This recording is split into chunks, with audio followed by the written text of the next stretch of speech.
করছি আজকের ঘটনা।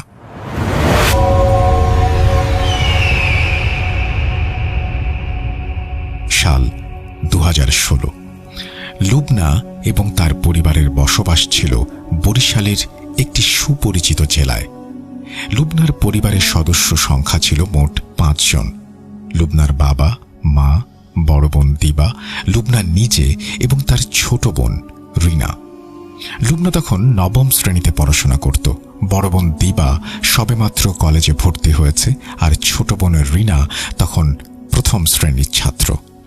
তারা যে বাড়িতে থাকতেন সেটি মূলত লুবনার বাবার দাদির বাড়ি ছিল। বাড়িটি তারা ভাড়া নিয়ে থাকতেন।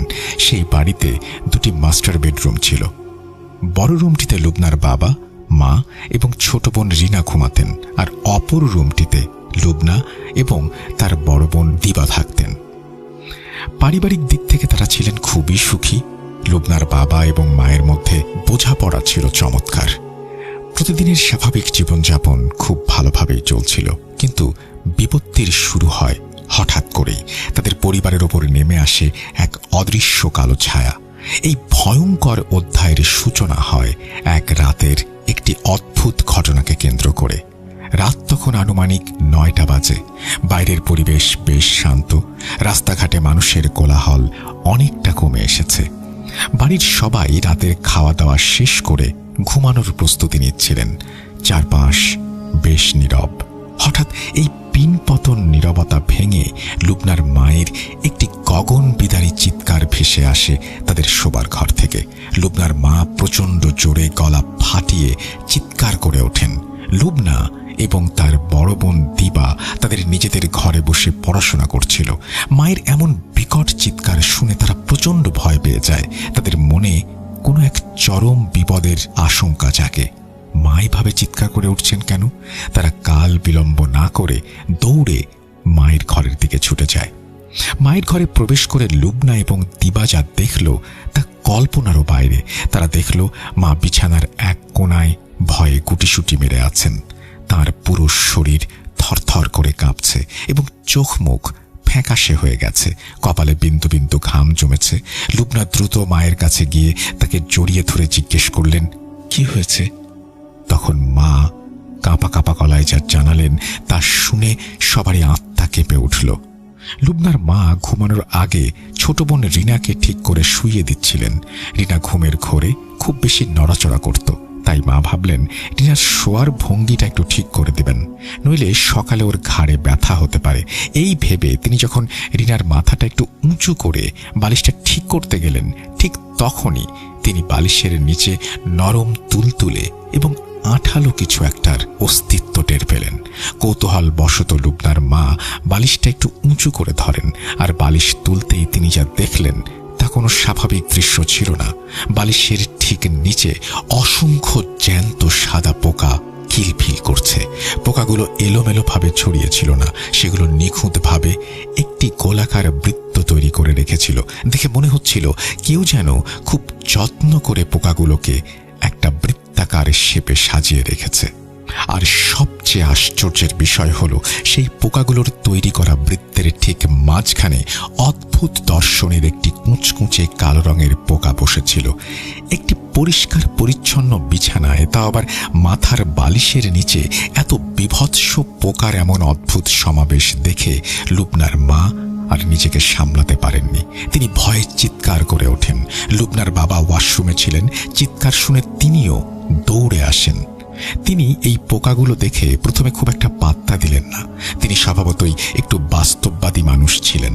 তিনি ভাবলেন হয়তো কোনোভাবে জানালা দিয়ে বা অন্য কোনো উপায়ে বাইরে থেকে পোকা ভেতরে চলে এসেছে। তিনি লুবনার মাকে ধমক দিলেন। লুবনার বাবা তৎক্ষণাৎ বিছানার চাদর এবং বালিশ ছেড়ে পোকাগুলোকে বাইরে ফেলে দিলেন। এরপর তিনি ঝাড়ু দিয়ে খুব ভালোভাবে ঘরটি পরিষ্কার করলেন। এরপর তিনি সবাইকে নিজ নিজ ঘরে গিয়ে ঘুমিয়ে পড়তে বললেন। সেদিনের মতো সবাই ঘুমাতে চলে গেল, কিন্তু লুবনার মায়ের মনে খচখচানি থেকেই গেল। তিনি সারা রাত এক ফোঁটাও ঘুমোতে পারলেন না।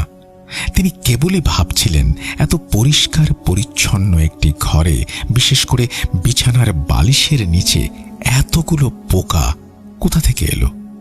আর পোকাগুলো বৃত্তাকার আকারেই বা কেন ছিল? এগুলো কি খারাপ কিছুর সংকেত? সারা রাত এপাশ ওপাশ করে ভোর হয়ে যায়। পরদিন সকালে লুবনার বাবা প্রতিদিনের মতো তার কাজে চলে গেলেন। লুবনা এবং দিবাও তাদের স্কুল কলেজের জন্য তৈরি হয়ে বেরিয়ে গেল। বাড়ির পরিবেশ কিছুটা স্বাভাবিক মনে হলেও লুবনার মায়ের মনে তখনও রাতের সেই আতঙ্ক বিরাজ করছিল।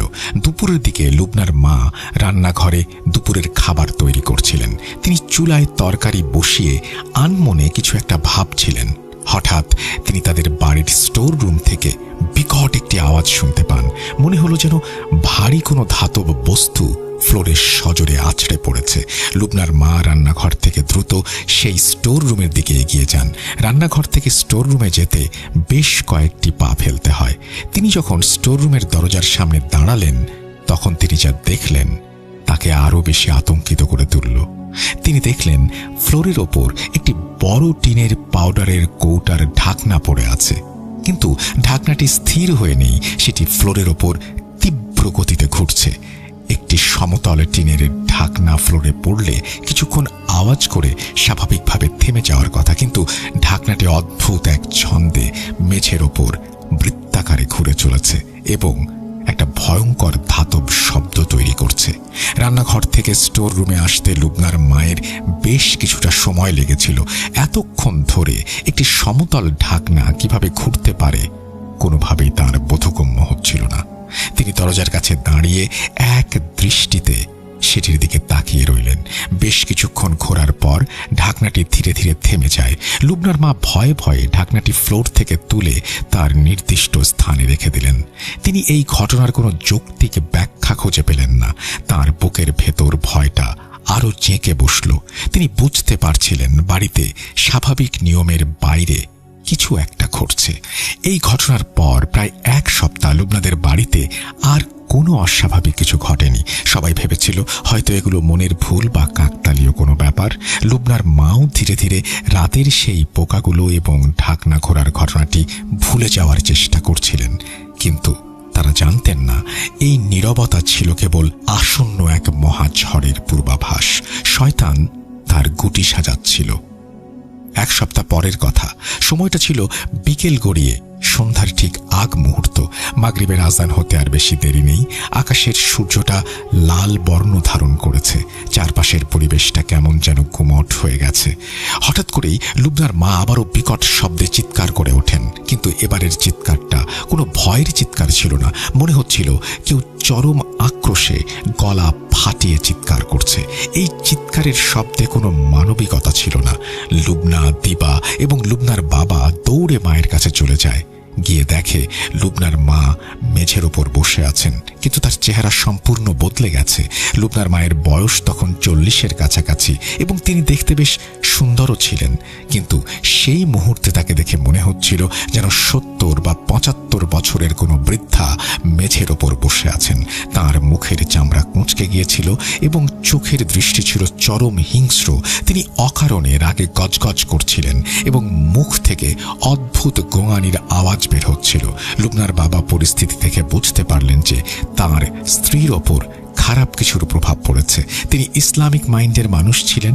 তিনি খুব দ্রুত অজু করে এসে আয়াতুল কুরসি এবং সূরা বাকারার কিছু অংশ তেলাওয়াত করতে শুরু করলেন। লুবনা এবং তার ভাই বোনেরা মিলে মোবাইল ফোনে উচ্চ স্বরে কোরআনের রুকাইয়ার অডিও চালিয়ে দিল। কোরআনের আওয়াজ শোনার সাথে সাথেই লুবনার মা প্রচণ্ডভাবে ছটফট করতে শুরু করলেন। তিনি 2 হাত দিয়ে নিজের কান শক্ত করে চেপে ধরে বিকট শব্দে চিৎকার করতে লাগলেন। মনে হচ্ছিল কোরআনের আওয়াজ তার শরীরে আগুন ধরিয়ে দিচ্ছে। কিছুক্ষণ এইভাবে ছটফট করার পর তিনি হঠাৎ করেই ফ্লোরে অজ্ঞান হয়ে পড়ে যান। জ্ঞান হারানোর কিছুক্ষণ পরই তার জ্ঞান ফিরে আসে এবং তিনি প্রচুর বমি করতে শুরু করেন। লুবনার মায়ের জীবনে এরকম ঘটনা এটাই প্রথম। লুবনার বাবা বুঝতে পারছিলেন না তার স্ত্রী হঠাৎ এরকম হয়ে গেল কিভাবে। তিনি কোনো ঝুঁকি নিতে চাইলেন না। তিনি দ্রুত তার শ্যালক অর্থাৎ লুবনার মামাকে ফোন করলেন। লুবনার বাবা ফোনে মামাকে বললেন, ভাই তুমি দ্রুত আমাদের বাড়িতে আসো, তোমার বোনের হঠাৎ কি যেন হয়েছে, সে কেমন যেন পাগলের মতো আচরণ করছে, তুমি জলদি আসো। লুবনার মামা সব শুনে বললেন, তিনি দ্রুতই আসছেন এবং কোনো সমস্যা হলে যেন তাকে আবার জানানো হয়। সেদিনের মতো পরিস্থিতি কিছুটা শান্ত হলো। লুবনার মাকে গোসল করিয়ে বিছানায় শুইয়ে দেয়া হলো। তিনি ক্লান্তিতে ঘুমিয়ে পড়লেন। কিন্তু পরের দিন বিকেলে ঠিক একই সময়ে অর্থাৎ মাগরিবের ঠিক আগে আগে লুবনার মায়ের অবস্থা আবার আগের মতো হয়ে গেল। তার চেহারা আবারও সেই ভয়ঙ্কর 70 বছরের বৃদ্ধার মতো হয়ে গেল। লুবনার বাবা তৎক্ষণাৎ মামাকে ফোন করে দ্রুত আসতে বললেন। লুবনা তখন ভয়ে তার ছোট বোন রিনাকে বুকে জড়িয়ে ধরে ঘরের এক কোণায় দাঁড়িয়েছিলেন। তারা ভয়ে কাঁপছিলেন। হঠাৎ লুবনার মায়ের দৃষ্টি লুবনা এবং রিনার দিকে পড়ে। তার চোখ দুটো রাগে লাল হয়ে জ্বলছিল। তিনি হিংস্র পশুর মতো লুবনা এবং রিনার দিকে তেড়ে যাওয়ার চেষ্টা করেন। তার উদ্দেশ্য ছিল বাচ্চাদের আঘাত করা। লুবনার বাবা দ্রুত পেছন থেকে এসে লুবনার মাকে শক্ত করে জড়িয়ে ধরেন এবং উচ্চ স্বরে কোরআনের আয়াত পড়তে থাকেন। কিন্তু লুবনার মায়ের শরীরে তখনও অস্বাভাবিক শক্তি। তিনি বাবাকে ঝটকা দিয়ে ফেলে দেওয়ার চেষ্টা করছিলেন।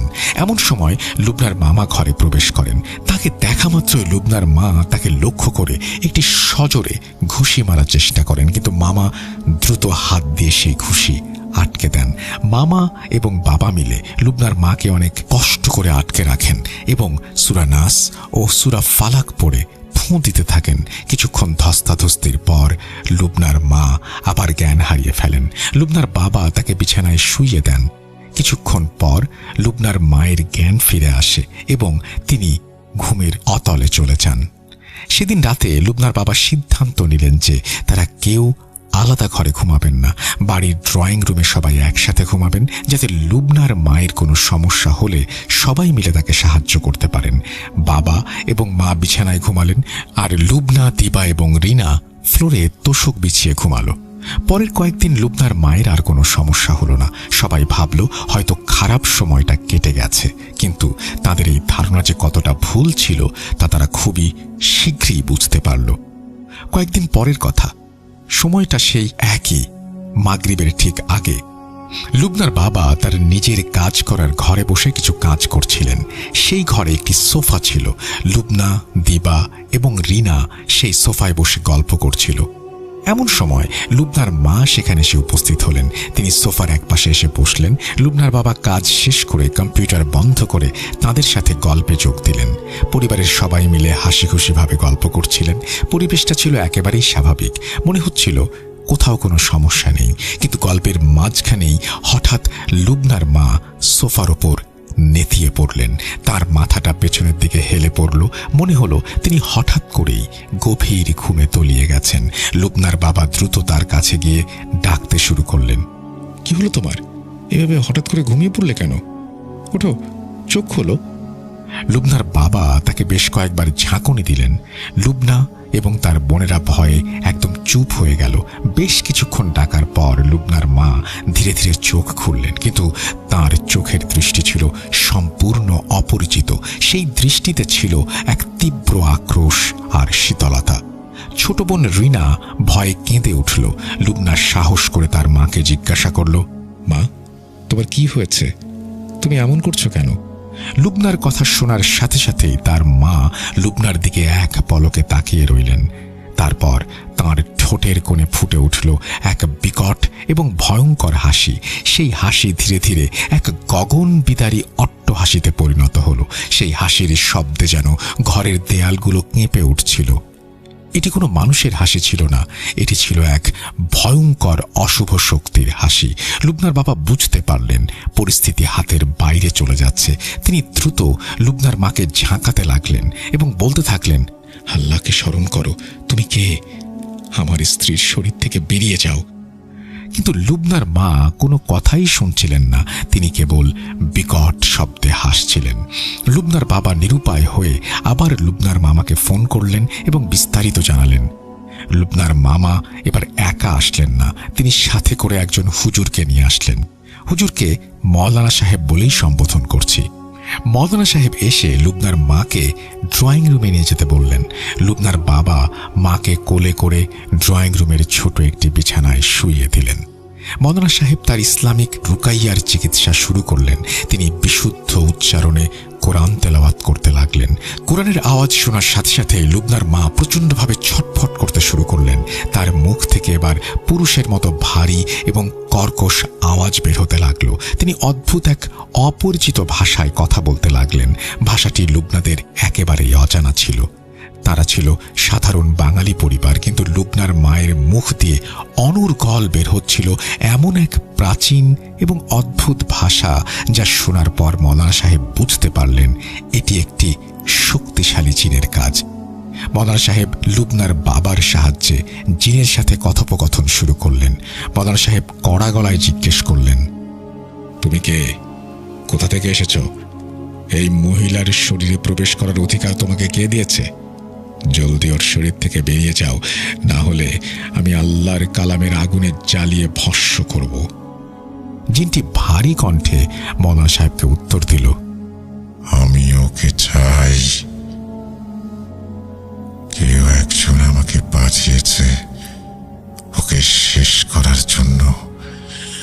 যদি আমি ওকে না পাই তবে পৃথিবীর আর কেউ ওকে পাবে না। আমি ওর শরীর দখল করেছি, ওকে নিয়ে যাব। মৌলানা সাহেব তখন রাগী কণ্ঠে জিনটিকে উদ্দেশ্য করে বললেন, আল্লাহর সৃষ্টি এই মানব দেহ দখল করার কোনো অধিকার তোমার নেই।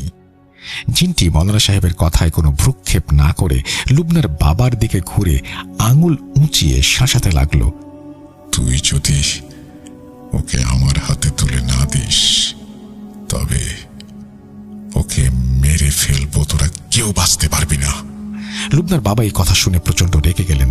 তিনি কিছু একটা বলতে যাচ্ছিলেন, কিন্তু লুবনার মামা তাকে শান্ত হতে বললেন, ভাই তুমি শান্ত হও, এটা শয়তানের প্ররোচনা, ওর কথায় রাগ করো না, মৌলানা সাহেবকে তার কাজ করতে দাও। মৌলানা সাহেব, লুবনার বাবা এবং মামা মিলে সমস্বরে কোরআন পড়া শুরু করলেন। দোয়ার শান্তিতে জিনটি দুর্বল হতে লাগলো। সে যন্ত্রণায় চিৎকার করতে থাকলো, পুড়ে যাচ্ছি, পুড়ে যাচ্ছি। এদিকে লুবনা এবং রিনা অন্য একটি ঘরে ভয়ে জড়সড় হয়ে বসেছিল। শয়তান যখন বুঝতে পারল সে মৌলানা সাহেবের কোরআনের শক্তির সাথে পেরে উঠছে না, তখন সে পরিবারের অন্য সদস্যদের ক্ষতি করার জন্য চেষ্টা করল। লুবনারা যে ঘরে বসেছিল, হঠাৎ সেই ঘরের জানালার ভারী কাঁচগুলো কোনো কারণ ছাড়াই প্রচণ্ড শব্দে বিস্ফোরিত হলো। কাঁচের টুকরো তীরের মতো চারিদিকে ছড়িয়ে পড়ল, কিন্তু আল্লাহর অশেষ রহমতে একটি কাঁচের টুকরো লুবনা বা রিনার গায়ে লাগলো না। মনে হলো কোনো অদৃশ্য ঢাল তাদের রক্ষা করেছে। এই বিকট শব্দ শুনে মৌলানা সাহেব বুঝতে পারলেন শয়তান প্রতিশোধ নেয়ার চেষ্টা করছে। তিনি দ্রুত ঘর থেকে বেরিয়ে এসে পুরো বাড়িতে উচ্চ স্বরে আজান দিলেন এবং সুরক্ষার দোয়া পড়ে ফুঁ দিলেন। এরপর তিনি পুনরায় লুবনার মায়ের কাছে ফিরে গেলেন এবং রুকাইয়ার মাত্রা আরো বাড়িয়ে দিলেন। বেশ কিছুক্ষণ এমন কোরআন তেলাওয়াত চলার পর লুবনার মা জ্ঞান হারিয়ে বিছানায় লুটিয়ে পড়লেন। মৌলানা সাহেব তখন লুবনার বাবা এবং মামাকে ডাক দিলেন এবং বললেন, আপনাদের পরিবারের উপর কেউ একজন ভয়ঙ্কর কুফরি বা কালো জাদু করেছে। এই কালো জাদুর উদ্দেশ্য হলো আপনাদের সংসার ধ্বংস করে দেয়া এবং আপনার স্ত্রীকে শেষ করে দেয়া। যে এই কাজ করেছে সে অনেক আগে থেকেই আপনাদের পরিবারের প্রতি ঈর্ষান্বিত ছিল। সে চায় না আপনার স্ত্রী আপনার সাথে সুখে সংসার করুক। লুবনার বাবা অবাক হয়ে বললেন, কিন্তু মৌলানা সাহেব, আমার স্ত্রীর তো এমন কোনো শত্রু নেই, কে কাজ করতে পারে? মৌলানা সাহেব শান্ত কণ্ঠে উত্তর দিলেন, শয়তান মানুষের রূপ ধরে আমাদের আশেপাশেই থাকে। অনেক সময় আমরা যাদের সবচেয়ে কাছের মনে করি তারাই ঈর্ষার বশবর্তী হয়ে এমন জঘন্য কুফরি কাজে লিপ্ত হয়। ইসলামে এমন কাজকে সুস্পষ্ট হারাম বলা হয়েছে। কে করেছে তা খুঁজে বের করার চেয়ে এখন জরুরি হলো আপনার স্ত্রীকে এই জাদুর প্রভাব থেকে মুক্ত করা। মৌলানা সাহেব এরপর লুবনার বাবাকে বললেন লুবনার মাকে বিছানা থেকে তুলতে। লুবনার বাবা এবং মামা মিলে যখন লুবনার মাকে বিছানা থেকে তুললেন, তখন বিছানার দৃশ্য দেখে সবার চোখ ছানা বড়া হয়ে গেল। বিছানার চাদরের ওপর লুবনার মায়ের শরীরের ঠিক যে স্থানগুলো স্পর্শ করেছিল সেখানে জঘন্য এবং দুর্গন্ধযুক্ত অসংখ্য সাদা পোকা কিলবিল করছে। পোকাগুলো এমনভাবে জড়ো হয়েছিল যা দেখলে যে কারোরই বমি চলে আসবে। মৌলানা সাহেব দ্রুত পোকাগুলোকে একটি পাত্রে সংগ্রহ করতে বললেন এবং তিনি বিছানার তোশকটি তুলতে বললেন। তোশক তোলার পর দেখা গেল তার নিচেও আরো হাজার হাজার পোকা গিজগিজ করছে। পুরো ঘর এক পচা লাশের দুর্গন্ধে ভরে গেল। মৌলানা সাহেব সবাইকে নির্দেশ দিলেন বাড়ির আনাচে কানাচে যেখানে যত পোকা আছে সব সংগ্রহ করে আনতে। সবাই মিলে বাড়ি তন্ন তন্ন করে খুঁজে পোকা সংগ্রহ করল। এরপর মৌলানা সাহেব বাড়ির উঠোনে সেই পাত্রে আগুন ধরিয়ে সবগুলো পোকা পুড়িয়ে ভস্ম করে দিলেন। পোকাগুলো পোড়ার সময় বাতাসে এক বিকট দুর্গন্ধ ছড়িয়ে পড়ল। সবকিছু শান্ত হওয়ার পর মৌলানা সাহেব সবাইকে ডেকে বসালেন এবং ঘটনার পেছনের আসল রহস্য খুলে বললেন। তিনি বললেন, আপনাদের শত্রু অত্যন্ত ভয়ঙ্কর। সে আপনাদের সংসার ভাঙতে চেয়েছিল। প্রথম দিকে সে ছোটখাটো জাদু করেছিল যাতে আপনাদের মধ্যে ঝগড়া বিবাদ হয়, কিন্তু আপনাদের স্বামী স্ত্রীর মধ্যে গভীর ভালোবাসা থাকায় তার সেই জাদু কাজ করেনি। এতে সে আরও ক্ষিপ্ত হয়ে ওঠে এবং সরাসরি আপনার স্ত্রীকে মেরে ফেলার সিদ্ধান্ত নেয়। সে গোরস্থানের মাটি এবং পচা লাশের অংশ ব্যবহার করে এই কালো জাদু বা সিহর করেছে, যার ফলে এই পোকাগুলোর সৃষ্টি। এই বাড়ি এখন আর আপনাদের জন্য নিরাপদ নয়। কালো জাদুর প্রভাব এই বাড়ির প্রতিটি কোণায় ছড়িয়ে পড়েছে। আপনাদের অতি সত্বর এই বাড়ি ছেড়ে অন্য কোথাও চলে যেতে হবে।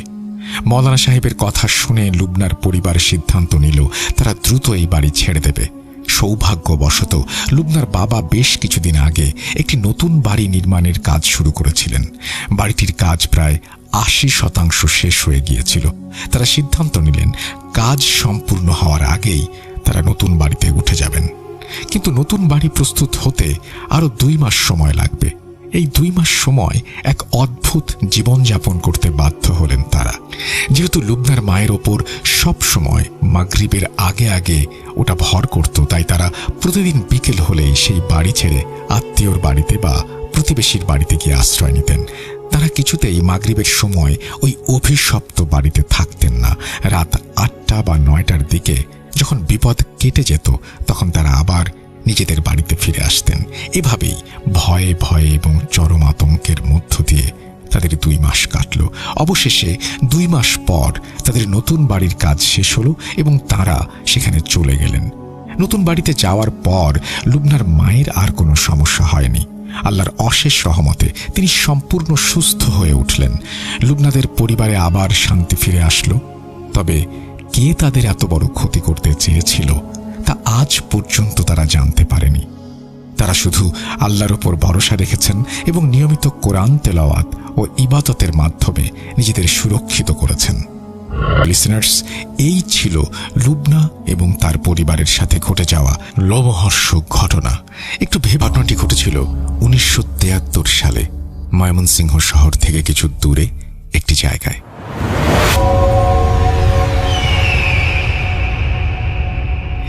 গ্রাম ছেড়ে শহরে এসেছি।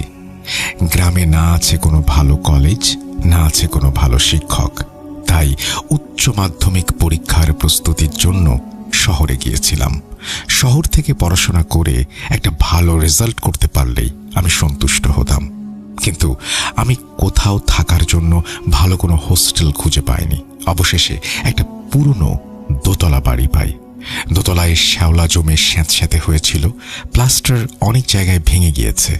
সেখানে লাল ইটের ফাঁক দিয়ে অনেক বটগাছের শাখা বেরিয়ে গেছে। তবে বাড়ির এক পাশে মনোরম শাপলা বিল আর অন্য পাশে দিগন্ত বিস্তৃত সরিষা ক্ষেত দেখলে যে কারোরই মন প্রকৃতিপ্রেমিক হয়ে যায়। বাড়িটা শহরের শেষ মাথায় গ্রামের সীমানায় গিয়ে পড়েছে। আমি সাইকেলে চড়ে সেখান থেকে ৪০ মিনিটেই কলেজ যেতে পারতাম। আমাকে বাড়ির মালিক লজিং মাস্টার হিসেবে তার চিলেকোঠায় থাকার ব্যবস্থা করে দেন। এখানে বিদ্যুতের সুবিধা ছিল, থাকা খাওয়াও ফ্রি, বিনিময়ে তার ছেলেকে অঙ্ক পড়াতে হবে, এতটুকুই শর্ত। আমি এত ভালো সুযোগ পেয়ে তার হাতছাড়া করিনি। ট্রাঙ্ক নিয়ে সেখানে উঠে গেলাম। ২ পাশে ২টো জানালা, একটা দিয়ে শাপলা বিল দেখা যায়, অন্যটি দিয়ে দিগন্ত বিস্তৃত সরিষা ফুলের মাঠ। দুরাত লোডশেডিং থাকায় আমি হ্যারিকেন জ্বালিয়ে পড়াশোনা করি। তাতে সমস্যা হয়নি। দুদিক থেকেই ভালো বাতাস আসত। তৃতীয় রাতে আমি 12টা পর্যন্ত পড়ে যখনই ঘুমিয়ে যাব ঠিক তখনই মালিকের বাসার কুকুরটা বেশ কয়েকবার ঘেউ ঘেউ করে ডাকা শুরু করলো। আমি ব্যাটারির টর্চ জ্বালিয়ে দেখতে গেলাম। কুকুরটা অস্বাভাবিক রাগান্বিত হয়ে তার গলার দই ছেড়ে সরিষা ক্ষেত বরাবর দৌড় দিল, ঠিক যেন কিছুকে ধাওয়া করছে। আমি খেয়াল করলাম সরিষা গাছের ঝোপের মধ্যে কুকুরটি দৌড়ে যাচ্ছে, আর তার সামনে 8 থেকে 10 বছর বয়সী একটা মেয়ে সাদা ফ্রক পরা অবস্থায় দৌড়ে পালাচ্ছে। এত ছোট একটা শিশু এখানে কি করছে, আর এত গতিতে কুকুরটা ধাওয়াই বা করছে কেন? এবং এত গতিতে ধাওয়া করার পরও তাকে কেন ধরতে পারছে না? আমি বুঝতে পারলাম না। আমি অনেক দূর পর্যন্ত টর্চ লাইট ধরে রাখি, কিন্তু একটা সময় সেই মেয়ে আর কুকুর কোনোটাই দেখতে পাই না। এরপর থেকে বাড়িওয়ালা তার বিদেশি কুকুরটিকে 3-4 দিন তন্ন তন্ন করে খুঁজেও পাননি। আমরা সবাই সরিষা ক্ষেতের ভেতরেও তাকে খোঁজার চেষ্টা করি, কিছু রক্তের ছিটা ছাড়া আর কিছুই পেলাম না। বাড়িওয়ালা তার ছোট বোনের বিয়ে অনুষ্ঠানের জন্য 1 সপ্তাহ আগেই পরিবার সমেত গ্রামে চলে গিয়েছিলেন। আমরা চিলেকোঠায় কেবল আমি আর নিচের একজন গার্ড মজিদ ভাই। 3 দিন আগে মজিদ ভাই এই বাড়ির গার্ডের কাজ শুরু করেন। লোডশেডিং এর রাতে জ্যোৎস্নায় আমি বসে শাপলা বিলের জলরাশির ঝিলমিলি দেখি। হঠাৎ ছাদের এক কোণা থেকে কয়েকটা কাকের শব্দে আমার মনোযোগ সেখানে সরে যায়। এই তো সেই বিদেশি কুকুর, কিন্তু সেটা মৃত এবং তা পচে গলে দুর্গন্ধ ছড়িয়েছে। কয়েকটা কাক মাংস ঠুক করে খাচ্ছে।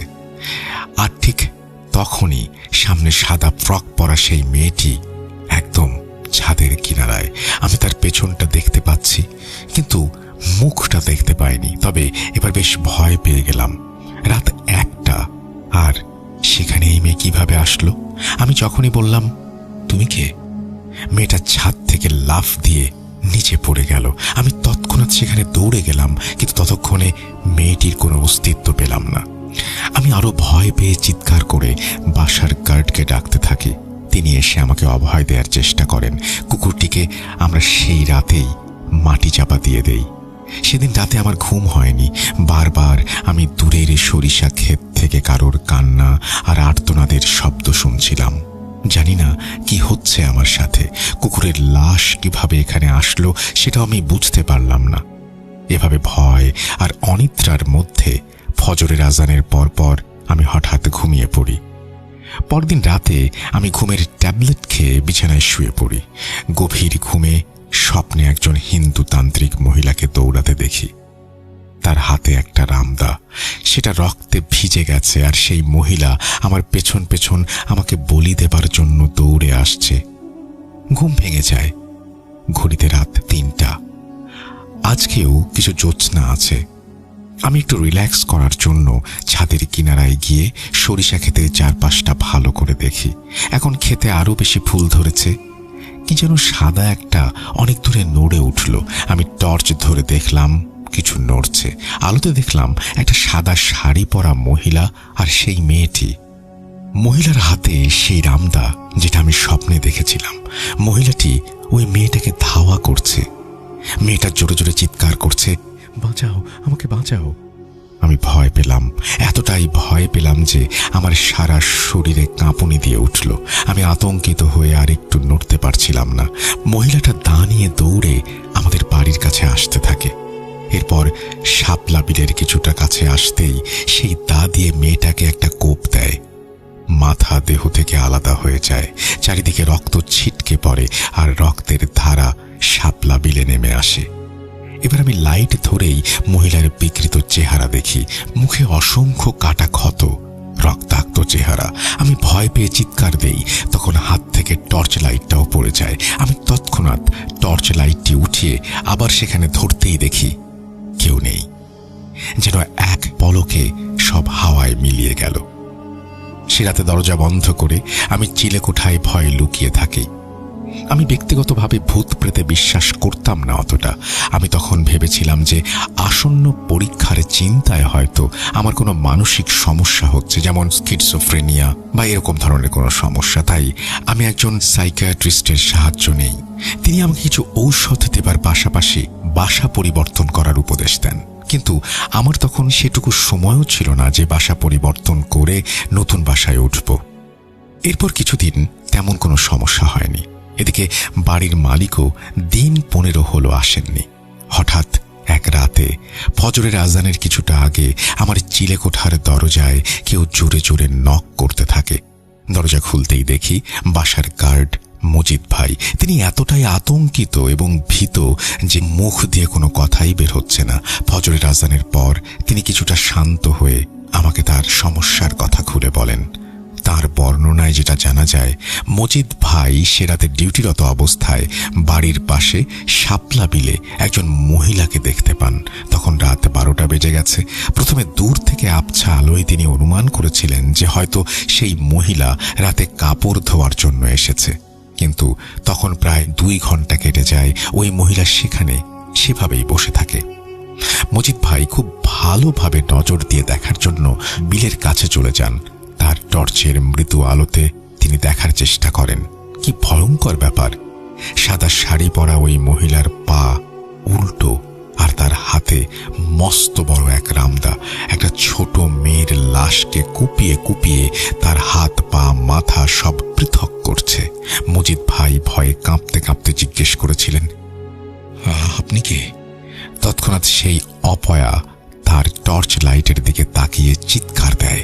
ক্ষতবিক্ষত বিভৎস চেহারার সেই মহিলা একটা পিশাচের রূপ নেয়। সেটা তার দিকে রামদা নিয়ে ছুটে আসে। তিনি প্রচণ্ড ভয় পেয়ে সর্ষে ক্ষেতের মাছ বরাবর দৌড়াতে থাকেন। তিনি যতই দৌড়াতে থাকেন ততই দিক হারিয়ে ফেলেন। সরিষা ক্ষেতের কোনো সীমানা পান না। তবুও ভয়ঙ্কর পিশাচ তার পিছু নিতে থাকে।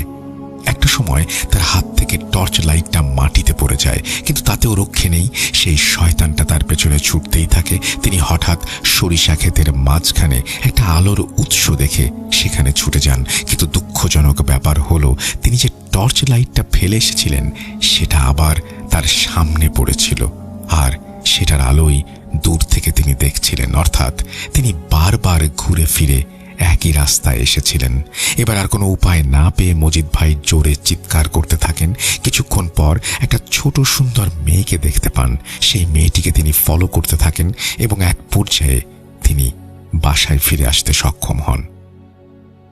মজিদ ভাইয়ের ঘটনা শোনার পর আমি 2-2 4 মিলিয়ে ফেলি।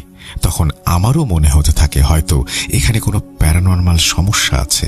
পরদিন আমরা মসজিদের ইমাম সাহেবের সাথে সাক্ষাৎ করি। তিনি ওই এলাকার একজন প্রবীণ পীর সাহেবের দরগায় আমাদের নিয়ে যান। আমরা পীর সাহেব জনাব সাবের হুজুরের কাছে সব ঘটনা খুলে বলি। তিনি আমাদের কথা শোনেন এবং জায়নামাজে বসে ধ্যান শুরু করেন। কিছুক্ষণ পর তিনি আমাদের ডেকে জিজ্ঞেস করেন আমাদের মধ্যে কেউ তুলা রাশির জাতক কিনা। আমরা দুজনেই তুলা রাশির জাতক। একথা শুনে তিনি আমাদের যা বলেন তা হলো এমন: আপনারা যে বাড়িতে থাকছেন তা পূর্বে একটা শ্মশান ছিল। ওই বাড়ি যেখানে স্থাপন করা হয় সেখানে পূর্বে একটা বাবলা গাছ ছিল। সেই গাছের নিচেই একজন নারীতান্ত্রিক বসবাস করত। চিরযৌবন ও অমরত্ব লাভের জন্য তন্ত্র সাধনা করত। সাধনা সফল করার জন্য বিশেষ বিশেষ তিথিতে তাকে 7টা শিশুকে বলি দিতে হয়েছিল। বলি দেবার আগে সে স্বপ্নে সেই শিশুর সম্পর্কে জানতে পারত।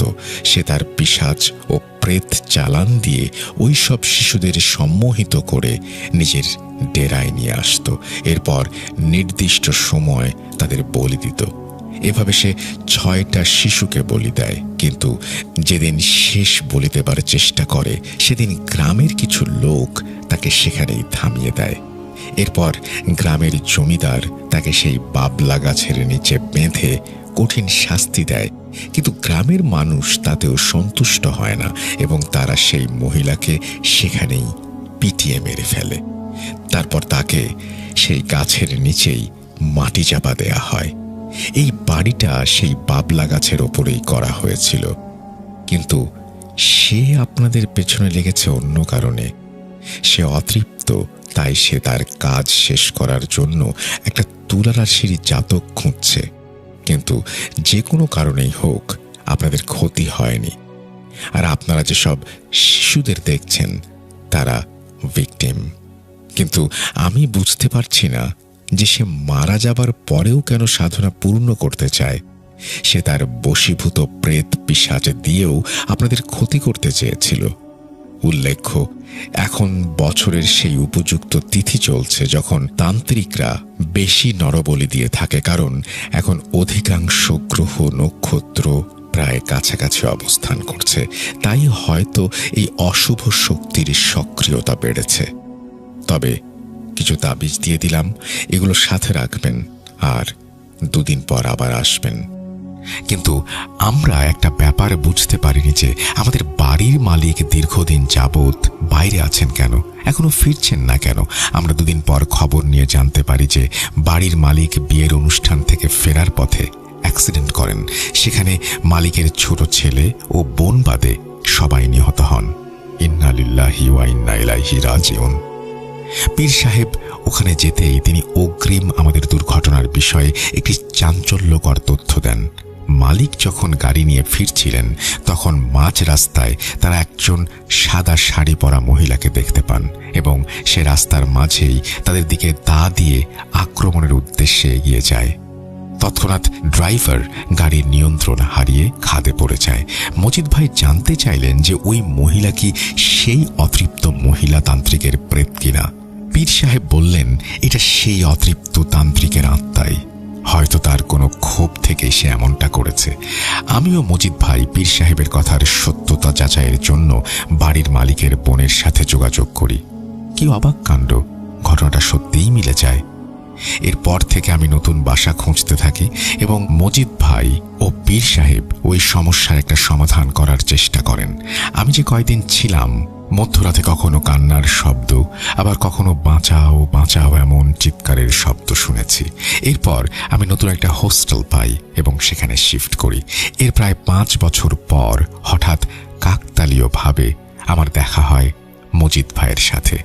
তার কাছ থেকে জানতে পারি যে বাড়ির মালিকের ছোট ছেলেটি একদিন নিখোঁজ হয়ে যায় এবং 5 দিন পর তার মাথাবিহীন লাশ শাপলা বিল থেকে উদ্ধার করা হয়। কিন্তু তারপর মালিকের বোন যতদিন ছিলেন ততদিন তিনিও বিভিন্ন সমস্যা ফেস করেন।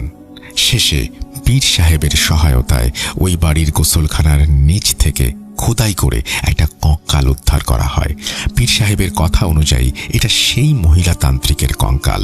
এরপর সেসব নিয়ে একজন হিন্দু পুরোহিতের মাধ্যমে পুড়িয়ে তার শ্রাদ্ধ করে পিণ্ডদান করা হয়েছিল। কিন্তু দুঃখজনক হলেও সত্য যে বাড়ির ছোট ছেলেটিকে রক্ষা করা যায়নি। 5 বছর পর সব শুনে আমি খুব কষ্ট পেলাম। সুন্দর কখনো কখনো ভয়ঙ্কর রূপ ধারণ করে। অপরূপ সুন্দর সরিষা ফুলের ক্ষেত কিংবা শাপলা বিল কখনো কখনো সৌন্দর্যের আড়ালে ভয়ঙ্কর অতীতকে লুকিয়ে রাখে। ঘটনাটি ধৈর্য ধরে শোনার জন্য সবাইকে ধন্যবাদ। আমার কাছে আরও ঘটনা আছে, যদি সুযোগ পাই করেছেন। তারপরে ঘটনা শুরু করেছেন।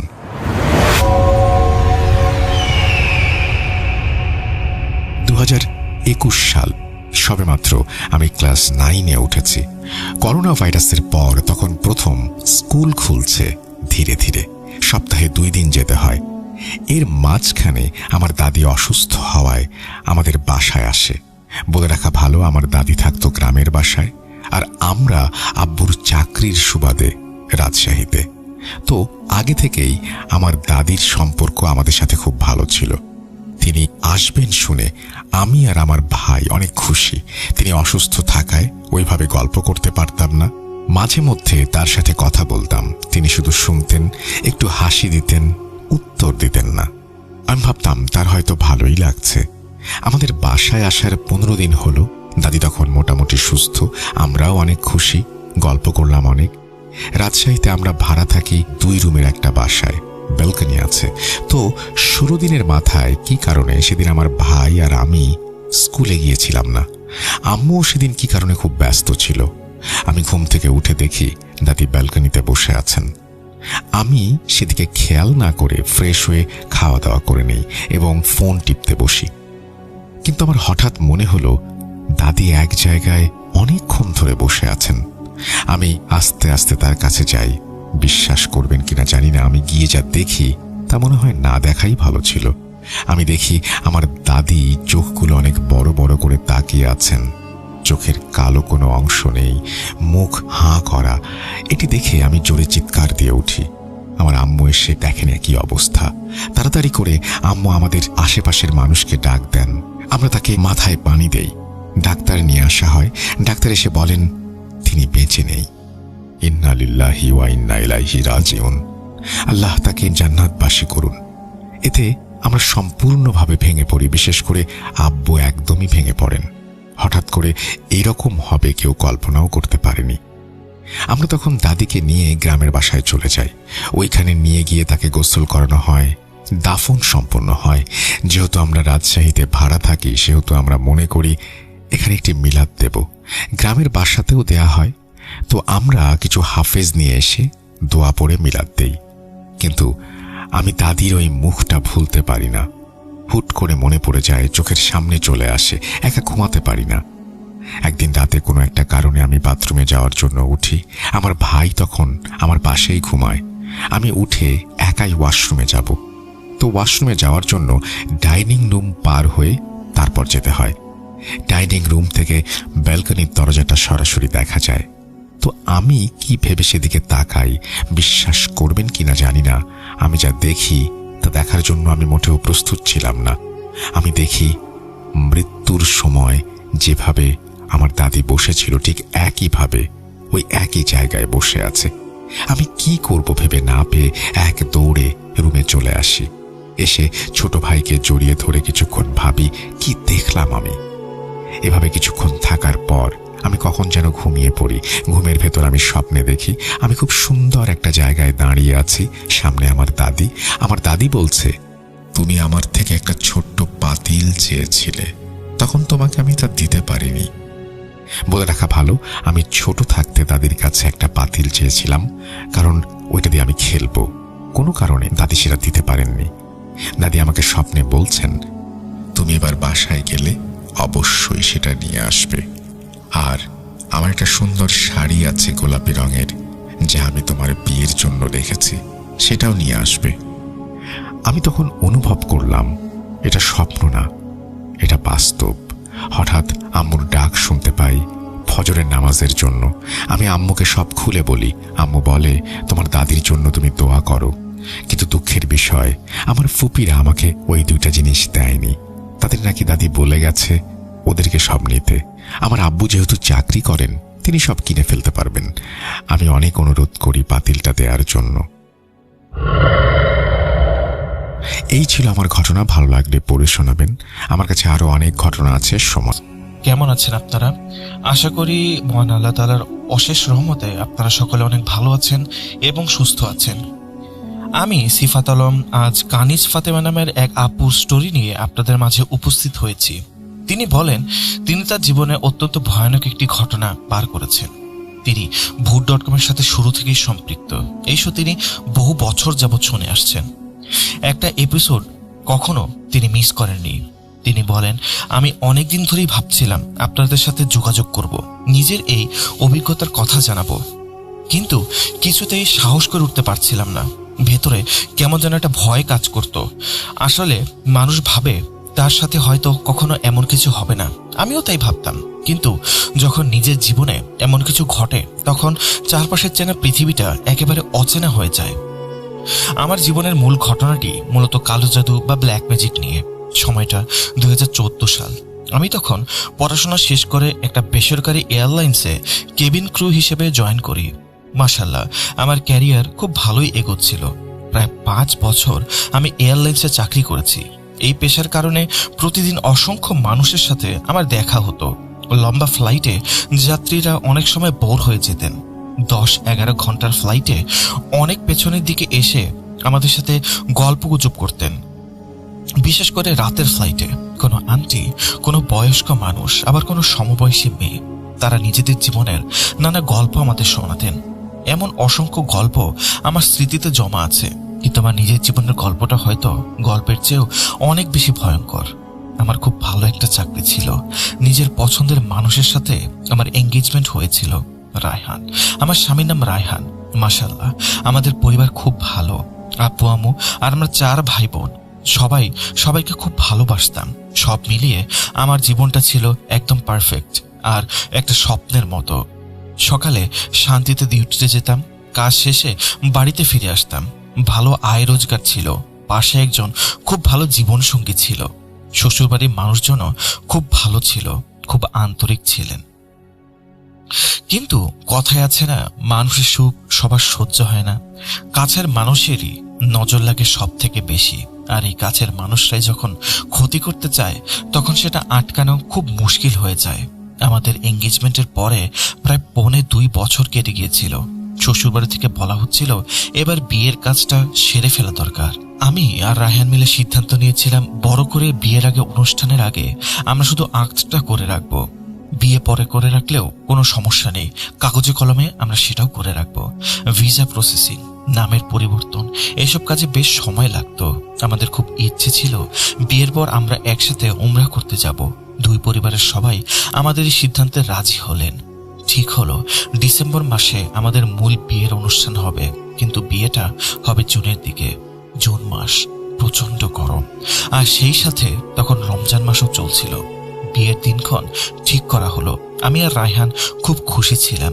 সবকিছু কেমন যেন স্বপ্নের মতো এগোচ্ছিল, কিন্তু এরপর থেকে আমার জীবনে কালো মেঘ জমতে শুরু করলো। ঘটনাটা শুরু হয় একদম আমার বিয়ের দিন থেকে। আমার নানি এসব খারাপ নজর বা জিনের আসর নিয়ে খুব সতর্ক থাকতেন। তিনি জানতেন নতুন বউদের উপর এসব জিনিসের প্রভাব খুব তাড়াতাড়ি পড়ে। তাই বিয়ের দিন সকালে নানি আমাকে কাছে ডেকে বসালেন। নানি বললেন, শোনো মা, আজ তো তোমার বিয়ে, সারাদিন ওযু করে থাকবে, 5 ওয়াক্ত নামাজ পড়বে, আর একটা কথা খুব ভালোভাবে মাথায় রাখো, আজ তোমার রোজা। ইফতারের পর কেউ যদি তোমাকে নিজ থেকে কিছু খেতে দেয় একদম খাবে না। কেউ যদি কোনো জামা কাপড় পরতে দেয় সেটাও পরবে না। নিজের কোনো ব্যবহৃত জিনিস আজ কাউকে দেবে না। মানুষের মনে অনেক হিংসা থাকে, তোমাকে কেউ ক্ষতি করতে চাইলে আজকে দিনটাই বেছে নেবে। খুব সাবধানে থাকবে তুমি। এটাই ছিল আমার তোমার সাথে কথা। আমি তখন খুশিতে একেবারে আত্মহারা। চারদিকে বিয়ের আনন্দ। আমি নানির কথাগুলো সেভাবে কানে তুলিনি। মানে মানুষ এতটা খারাপ হতে পারে সেটা আমার কল্পনার বাইরে ছিল। নানি সারাদিন আমার চারপাশে ছায়ার মতো লেগে থাকলেন। পার্লারে গেলাম, নানির সাথে গেলেন। বারবার নজর রাখছিলেন আমার কাটা চুল যেন পার্লারে কেউ জমিয়ে না রাখে। নানি নিজে দাঁড়িয়ে থেকে সব চুল ডাস্টবিনে ফেলে নিশ্চিত হলেন। আমার কোনো জামা কাপড় কেউ ধরতে যাতে না পারে সেদিকেও ওনার কড়া নজর ছিল। আসলে আমি নানির বড় নাতনি, আমাকে তিনি একটু বেশি ভালোবাসতেন। আমাদের বিয়ের অনুষ্ঠানটা বাড়ির ভেতরেই হয়েছিল, খুব বেশি বাইরের মানুষ ছিল না। আসর আর মাগরিবের মাঝামাঝি সময়ে বিয়ে সম্পন্ন হলো। বিয়ে শেষ হতেই মাগরিবের আজান পড়ে গেল। আমরা সবাই নামাজ আদায় করলাম। এরপর ইফতার আর খাওয়া দাওয়া শুরু হলো। আত্মীয় স্বজন বলতে আমার মামাতো ভাই বোন, চাচাতো ভাই বোন, ফুপুরা সবাই আমাদের বাড়িতেই ছিলেন। এর মধ্যে আমার একজন চাচাতো বোন ছিল, রুবিনা। ছোটবেলায় আমার চাচা মারা যাওয়ার পর চাচি আরেকটা বিয়ে করেছিলেন। রুবিনা ওই চাচির প্রথম ঘরের সন্তান। মা দ্বিতীয় বিয়ে করার কারণে রুবিনার জীবনটা খুব একটা স্বাভাবিক ছিল না। ওর মানসিক গঠনটাও খুব একটা অন্যরকম হয়ে গিয়েছিল। রুবিনা আমার চেয়ে বয়সে প্রায় 2 বছরের বড়। দেখতে অনেকটা আমার মতোই ছিল, আমাদের চেহারা বেশ মিল ছিল, কিন্তু ওর জীবনটা খুব একটা গোছানো ছিল না। পড়াশোনা, ক্যারিয়ার কোনো দিক থেকেই তেমন কিছু সে করতে পারেনি। অন্যদিকে আল্লাহ আমাকে অনেক নিয়ামত দিয়েছিলেন, ভালো চাকরি, পছন্দের মানুষের সাথে বিয়ে। এইসব কারণে রুবিনা আমাকে মনে মনে খুব হিংসা করত। আমি সেটা বুঝতে পারতাম, তাই আমি সবসময় চেষ্টা করতাম ওর থেকে একটু দূরত্ব বজায় রাখতে, ওর সামনে নিজের আনন্দগুলো খুব একটা প্রকাশ না করতে, কারণ আমার খুশিতে যদি ওর কষ্ট হয়। বিয়ের দিন রুবিনা আমাদের বাড়িতে এসেছিল। ওকে দেখে খুব একটা খুশি তা মনে হচ্ছিল না। মুখটা কেমন যেন কালো করে রেখেছিল, বেজার দেখাচ্ছিল। খুব একটা সাজগোজও করেনি। আমি নিজে গিয়ে ওর সাথে কথা বললাম। ও আমাকে জড়িয়ে ধরে মোবারকবাদ জানালো। কিন্তু ওর কথা বলার ধরনটা খুব অদ্ভুত ছিল। বয়সে বড় হয়েও ওর বিয়ে হয়নি, আর আমার বিয়ে হয়ে যাচ্ছে। এসব নিয়ে হয়তো ওর ভেতরে একটা ক্ষোভ কাজ করছিল। আমি ওর জন্য মনে মনে আল্লাহর কাছে দোয়া করলাম, কিন্তু রুবিনার চোখের চাহনি বারবার আমাকে অস্বস্তিতে ফেলছিল। যাই হোক, বিয়ের পর্ব শেষ হওয়ার পর রুবিনা একটু স্বাভাবিক হলো, হাসি খুশি ভাব দেখাতে শুরু করলো। খাবার সময় ও আমার কাছে এলো। রুবিনা বলল, আয়, আমরা দুই বোন আজ এক প্লেটে খাবো। আমি না করতে পারলাম না, দুজনে এক প্লেটেই খেলাম। খাবার শেষ হওয়ার পর ও পকেট থেকে একটা চকলেট বের করলো। রুবিনা বলল, তোর জন্য এই চকলেটটা স্পেশালি এনেছি, নে, খেয়ে নে। আমি তখন নানির নিষেধাজ্ঞার কথা পুরোপুরি ভুলে গিয়েছিলাম। চকলেট আমার খুব পছন্দের। আমি হাসি মুখে ওর থেকে চকলেটটা নিয়ে খেয়ে ফেললাম। এরপর অনুষ্ঠান চলল, ছবি তোলা, গল্পগুজব। রায়হান এলো। রুবিনা রায়হানের সাথে কথা বলল, তবে রায়হান ওর সাথে খুব একটা স্বাভাবিকভাবে কথা বলছিল, বিশেষ করে কোনো আগ্রহ দেখায়নি। অনুষ্ঠান শেষ হবার পর শ্বশুরবাড়ির লোকজন চলে গেলেন। আমাদের বাড়ির মেহমানরা অনেকেই থেকে গেলেন। আমার ফুপুর বাড়ি আমাদের বাড়ির ঠিক পেছনের রাস্তায়। রুবিনার মা মানে আমার চাচি ফুপুর বাড়ি থেকে থাকার সিদ্ধান্ত নিলেন, কিন্তু রুবিনা বলল সে আজ রাতটা আমার সাথেই থাকবে। সে বলে, তুই যা, ওই ভারী শাড়িটা পাল্টে আয়, তারপর আমরা আজ রাতে অনেক আড্ডা দেব, তোর ছবিগুলো দেখব। আমি শাড়ি পাল্টানোর জন্য আমাদের অ্যাটাচড ওয়াশরুমে গেলাম। ভেতরে ঢুকে দেখি আমার যে সুতির জামাটা সেখানে ঝোলানো ছিল সেটা নেই। আমি ওয়াশরুম থেকে মুখ বের করে আম্মুকে ডাকলাম। আমি বললাম, আম্মু, আমার কাপড়গুলো তো এখানে নেই, কোথায় গেল? আম্মু বললেন, বাড়িতে এত মানুষ, কেউ হয়তো ভুল করে সরিয়ে রেখেছে, তুই আলমারি থেকে অন্য একটা জামা নিয়ে নে। আমি অন্য একটা জামা পরে বাইরে এলাম। রুবিনা আমার খাটে বসেছিল। রুবিনা বলল, আয়, তোর চুলে স্প্রে দেওয়া যাক, অনেক জট পেকেছে, আমি তোর চুল আঁচড়ে দিচ্ছি। আমি ওর সামনে বসলাম। ও আমার চুল আঁচড়াতে শুরু করলো, কিন্তু চিরুনি চালানোর সময় আমার মনে হচ্ছিল আমার চুলগুলো গোড়া থেকে যেন ছিঁড়ে যাচ্ছে। প্রচন্ড ব্যথা পাচ্ছিলাম। আমি বললাম, আস্তে কর, খুব ব্যথা লাগছে তো, এত চুল পড়ছে কেন? রুবিনা বলল, তোর চুলে এত কেমিক্যাল দেয়া, জ্বর ছাড়াতে গেলে তো একটু চুল পড়বেই। আমি তো আস্তেই করছি। আমি দেখলাম ও বেশ কিছু চুল চিরুনি থেকে বের করে নিজের কাছে রেখে দিল। এরপর আমরা দুজনেই শুয়ে পড়লাম। রাত অনেক হয়ে গিয়েছিল। নানি এসে ধমক দিয়ে বললেন, এখন ঘুমিয়ে পড়তে, সকালে আবার সেহরি খেতে উঠতে হবে। আমরা লাইট বন্ধ করে শুয়ে পড়লাম। কিন্তু মাঝরাতে হঠাৎ রুবিনা কেন জানি না বিছানা থেকে উঠে বসলো। রুবিনা আমার দিকে ফেল ফেল করে তাকিয়ে আছে। আমি বুঝতে পারছি না ও আমাকে কিছু বলতে চাইছে নাকি ওর মনে কিছু চলছে। আমার মনে সংশয় তৈরি হতে লাগলো। আমি মনে মনে নানা ধরনের চিন্তা করতে লাগলাম, কিন্তু এর মাঝে একবারের জন্য আমার মনে কোনো ধরনের কুচিন্তা প্রবেশ করেনি তখনও। আমি জানি না সে কেন এমন করেছিল। হয়তোবা তার কোনো সমস্যা হচ্ছিল, যার জন্য হয়তো সে আমার দিকে তাকিয়েছিল। আমি বেশ কিছুক্ষণ তার দিকে তাকিয়ে ব্যাপারটা লক্ষ্য করতে রাখলাম। হুট করে সে আমার সাথে কথা বলতে শুরু করলো। সে বলল, আমার এখানে একদম ঘুম আসছে না রে। আম্মু ফোন করেছিল, আম্মুরও ঘুম আসছে না। আমি বরং ফুপুর বাড়িতে চলে যাই, কি বলিস? আমি বেশ অবাক হলাম। আমি বললাম, এত রাতে যাবি কেন? এখানেই ঘুমা, সকালে যাস। কিন্তু ও কারো কথাই শুনলো না। খুব অদ্ভুত ভাবে তাড়াহুড়ো করে নিজের জিনিসপত্র গুছিয়ে মাঝরাতেই বেরিয়ে গেল। ওর যাওয়ার ভঙ্গিটা আমার কাছে খুব অস্বাভাবিক লেগেছিল, কিন্তু তখন আমি এতটা গভীর চিন্তা করিনি। এর 2 দিন পর থেকে আবার ডিউটি শুরু হওয়ার কথা আমার। আমি এয়ারলাইন্সের চাকরিতে আবার জয়েন করব। বিয়ের পর অনেক কাজ। রায়হানকে নিয়ে শপিং এ যাওয়ার কথা। আমাদের প্ল্যান ছিল রায়হানকে আমি আমার সাথে বিভিন্ন ফ্লাইটে নিয়ে যাব। লাহোর বা অন্য কোনো শহরে গেলে সেখান থেকে আমরা বিয়ের শপিং করব। কত শত স্বপ্ন আমাদের চোখে, কিন্তু ফ্লাইটে ওঠার দিন থেকে আমার জীবনের চিত্রপট পাল্টে যেতে শুরু করলো। সেদিন আমার ডিউটি ছিল চায়না ফ্লাইটে। আমি এয়ারপোর্টে গেলাম। ইউনিফর্ম পরে ফ্লাইটে উঠতে আমার শরীরটা কেমন যেন ভারী হয়ে উঠতে লাগলো। প্লেনের দরজা বন্ধ হওয়ার সাথে সাথে আমার প্রচন্ড বমি বমি ভাব শুরু হলো। মাথাটা মনে হচ্ছিল পাথরের মতো ভারী, বুকের ভেতরটা কেমন যেন ধুক ধুক করছিল। আমার সহকর্মীরা খুব অবাক হলো। তারা গত 5 বছরের ফ্লাইটে আমার সাথে কখনো এমন কিছু হতে দেখেনি। আমি সবসময় খুবই প্রফেশনাল ছিলাম। একজন বলল, কি রে, তোর তো আজ খুব খুশি থাকার কথা, নতুন বিয়ে হলো আর তুই এমন মুখ কালো করে আছিস কেন? কি হয়েছে তোর? আমি বললাম, জানি না রে, ভেতর থেকে কেমন যেন একটা অস্থিরতা কাজ করছে, শরীরটা একদম ছেড়ে দিয়েছে রে। চায়না পৌঁছানোর পর আমার অবস্থা আরো খারাপ হলো। মনে হচ্ছিল আমি আমার নিজের শরীরের উপর কোনো নিয়ন্ত্রণ পাচ্ছি না। সারাক্ষণ শুধু কান্না আসছিল। হোটেলে পৌঁছানোর পর আমি আর রুম থেকে বেরিয়ে হতে পারলাম না। রাতের বেলা শুরু হলো আসল ভয়ঙ্কর অভিজ্ঞতা। চোখ বন্ধ করলেই দেখতাম কালো কুচকুচে কিছু মানুষ আমাকে ঘিরে ধরেছে। কেউ আমার গলা টিপে ধরে আছে, কেউ আমার চুল ধরে হ্যাচকা টান মারছে। আমার দম বন্ধ হয়ে আসছিল। আমি চিৎকার করে ঘুম থেকে উঠতাম। পুরো শরীর ঘামে ভিজে যেত। আমার চুলগুলো এত বেশি ঝরছিল যে মনে হচ্ছিল কয়েকদিনের মধ্যেই আমি ন্যাড়া হয়ে যাব। আমার চুল ছিল হাঁটু পর্যন্ত। এত সুন্দর চুলগুলো ঝট পেকে ছিঁড়ে ছিঁড়ে পড়ে যাচ্ছিল। আমার কলিগরা ভয় পেয়ে গেল।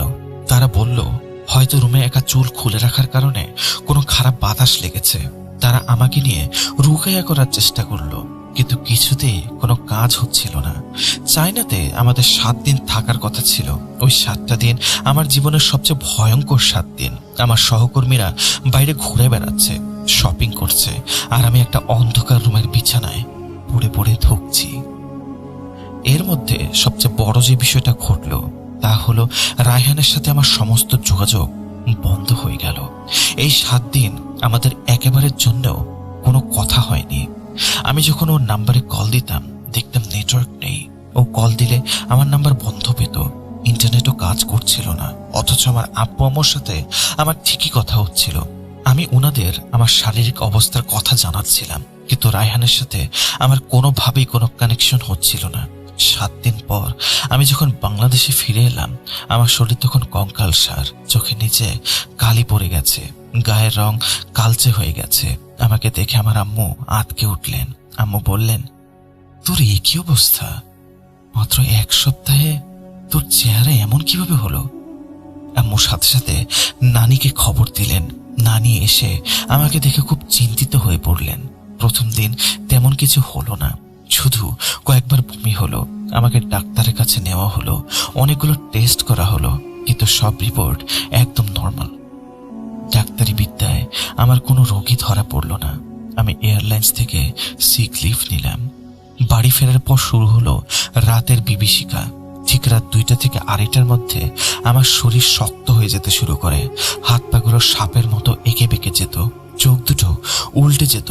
আমি নিজের অজান্তেই দাঁতে দাঁত চেপে ঘুমাতে থাকতাম। নানি আমার এই অবস্থা দেখে পুরোপুরি নিশ্চিত হলেন যে এটা কোনো সাধারণ রোগ নয়। আমার চুল এত বেশি পড়ছিল যে আমি বাধ্য হয়ে হাঁটু পর্যন্ত লম্বা চুল কেটে কাঁধ পর্যন্ত ছোট করে ফেললাম। প্রতিটা রাত আমার জন্য একটা মৃত্যু যন্ত্রণা নিয়ে আসছিল। মনে হতো রুমের কোনায় কেউ দাঁড়িয়ে আছে, ছাদের উপর থেকে কেউ যেন উকি দিচ্ছে। এক কথায় বলি, রাত তখন প্রায় 12টা বাজে, সবাই ঘুমিয়ে পড়েছে। আমি নানির সাথে ঘুমাচ্ছিলাম। হঠাৎ আমার মনে হলো আম্মু আমার জন্য 1 গ্লাস দুধ নিয়ে এসেছেন। আম্মু বললেন, নে মা, দুধটা খেয়ে নে, শরীর তো দুর্বল হয়ে আছে না। আমি বললাম, আম্মু, আমার একদম খেতে ইচ্ছে করছে না, আমাকে জোর করো না প্লিজ। কিন্তু আম্মু জোর করে আমার মুখে গ্লাসটা চেপে ধরলেন। আমি কান্না করতে করতে গ্লাসটা ছুঁড়ে মারলাম। বিকট একটা শব্দ হলো, আমার ঘোর কেটে গেল। চোখ মেলে দেখি আমার বেডরুমে আমি নেই। আমি রান্নাঘরে দাঁড়িয়ে আছি, আর রান্নাঘরের মেঝেতে কাচের গ্লাস ভেঙে টুকরো টুকরো হয়ে আছে। আমার হাত দিয়ে রক্ত পড়ছে। শব্দ শুনে বাড়ির সবাই দৌড়ে এলো, আমাকে ধরে আবার রুমে নিয়ে গেল। এমন অদ্ভুত সব ঘটনা প্রায় প্রতিদিনই ঘটছিল। নানি একদিন আমাকে ডাকলেন। নানি বললেন, মা, খুব ঠান্ডা মাথায় চিন্তা করে দেখতো, বিয়ের দিন তুই কি কারো হাত থেকে কিছু খেয়েছিলি? অস্বাভাবিক কিছু কি ঘটেছিল? আমি তখন ঘোরের মধ্যে ছিলাম, আমার কিছুই মনে পড়ছিল না। আমি বললাম, না নানি, এমন কিছু তো মনে পড়ছে না। আসলে বিয়ের পর প্রায় 20-22 দিন কেটে গিয়েছিল। এই 20 দিনে রায়হানের সাথে আমার কোনো যোগাযোগ হয়নি। সবচেয়ে আশ্চর্যের বিষয় হলো, আমার নিজেরও রায়হানের সাথে কথা বলার কোনো তাগিদ অনুভব হচ্ছিল না। মনে হচ্ছিল রায়হান বলে আমার জীবনে কেউ নেই। স্মৃতি থেকে ওর নামটা যেন মুছে দিয়েছে কেউ। পরিবারের মানুষ যখন ওর কথা জিজ্ঞেস করতো আমি বলতাম হ্যাঁ কথা তো হয়েছে, অথচ আমি মিথ্যা বলতাম। 1 মাস পর একদিন আমার শাশুড়ি আম্মুর নাম্বারে কল করেন। শাশুড়ি বললেন, কি ব্যাপার বেআইন, আপনাদের মেয়ে কি আমাদের ভুলে গেল? একটা ফোনও তো করে না। আমি তখন ফোনটা নিলাম, শাশুড়িকে আমার অসুস্থতার কথা জানালাম। শাশুড়ি আমার কথাগুলো শুনে অবাক হয়ে গেল। আমার লক্ষণগুলো শুনে তিনি স্পিচলেস হয়ে রইলেন। শাশুড়ি বললেন, বলো কি মা, রায়হানের তো ঠিক একই অবস্থা। ও তো 1 মাস ধরে অফিসে যায় না, সারাদিন চুপচাপ ঘরে বসে থাকে, রাতে উঠে চিৎকার করে। তুমি ওকে একবার দেখতে এলে না? আমি ওনার কথা শুনে চুপ করে রইলাম। আমি নিজেও তো বিছানা থেকে উঠতে পারছি না, ওকে দেখতে যাব কিভাবে? কিন্তু এই খবরটা শোনার পর নানির সন্দেহ আরো তীব্র হলো। নানি আমাকে বারবার জোর করতে লাগলেন অতীতের কথা মনে করার জন্য। হঠাৎ একদিন মাঝরাতে আমার ফোনে রুবিনার একটা মেসেজ এলো। রুবিনা লিখেছে, কি রে, তুই কোথায় গায়েব হয়ে গেলি? তোর কোনো খোঁজ খবর নেই যে? মেসেজটা দেখার সাথে সাথে আমার মাথার ভেতরে বিদ্যুৎ খেলে গেল। আমার মনে পড়ে গেল বিয়ের রাতের কথা, আমার ওয়াশরুম থেকে হারানো জামা, রুবিনার জোর করে চকলেট খাওয়ানো, চুল আঁচড়ে চুলগুলো নিজের কাছে রেখে দেওয়া, মাঝরাতে অস্বাভাবিকভাবে বাড়ি থেকে চলে যাওয়া। সবকিছু আমার চোখের সামনে ভেসে উঠল। আমি রুবিনাকে বুঝতে দিলাম না আমি কতটা অসুস্থ। আমি স্বাভাবিকভাবে মেসেজে রিপ্লাই দিলাম, বললাম আমি ফ্লাইটের শিডিউল নিয়ে খুব ব্যস্ত। রুবিনা লিখল, তোর বর কেমন আছে? আমি বললাম, আলহামদুলিল্লাহ, খুব ভালো আছে। রুবিনা লিখল, আচ্ছা আমি একদিন সময় করে আসবো তোদের বাসায়। পরদিন সকালে আমি নানিকে সব কথা খুলে বললাম। জামা হারানো, চকলেট, চুল সব শুনে নানির চোখ কপালে উঠল। নানি আম্মুকে নিয়ে সাথে সাথে আমাকে একজন খুব পরহেজগার আলেমের কাছে নিয়ে গেলেন। ওনাকে নানি অনেক বছর ধরে চিনতেন। আলেম সাহেব সব শুনে বললেন, মেয়েটা টানা 3 দিন ধরে আমার কাছে আসবে, আমি রুকাইয়া করব তার। 4র্থ দিন আমি নিশ্চিত হয়ে জানাবো আসলে কি হয়েছে। আমি টানা 3 দিন তার কাছে গেলাম। উনি আমাকে সামনে বসে কোরআন তিলাওয়াত করতেন, আমার শরীরে ফু দিতেন। প্রথম 3 দিন আমার খুব একটা খারাপ লাগলো না, কিন্তু 4র্থ দিন উনি যখন পড়া শুরু করেন আমার মাথার উপর ওনার ডান হাতটা তিনি রাখলেন। আমার মনে হলো কেউ আমার শরীরে আগুন ধরিয়ে দিয়েছে। আমার মুখ দিয়ে যেন আগুন বের হচ্ছে, হাত পা জ্বলে যাচ্ছিল। আমি ব্যথায় চিৎকার করতে লাগলাম, কিন্তু আমার কথা শোনার মতো সেখানে তখন কেউ নেই। আমি একেবারে একা অনুভব করছিলাম, খুব অসহায় লাগছিল। মনে হচ্ছিল আমার পুরো শরীর যেন এখনই পুড়ে গলে যাবে, বা আমি কোন একটা ছাইয়ে পরিণত হব, যা বাতাসের ধাক্কায় বাতাসে মিলিয়ে যাবে। আমার মনে হচ্ছিল উনি আমার ভেতর থেকে আমার প্রাণটা ছিঁড়ে বের করে আনছেন। আমার হাড়গুলো মড়মড় করে ভাঙার মতো ব্যথা হচ্ছিল। আমি আর সহ্য করতে পারলাম না। এরপর আমার আর কিছুই মনে নেই। আমার জ্ঞান ফিরল।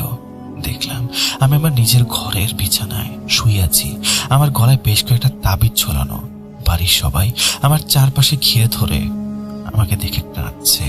নানি আমাকে বললেন, তোর উপর খুব ভয়ঙ্কর কালো জাদু করা হয়েছে, আর এই কাজটা তোর খুব কাছের একজন করেছে, তোর নিজের চাচাতো বোন রুবিনা।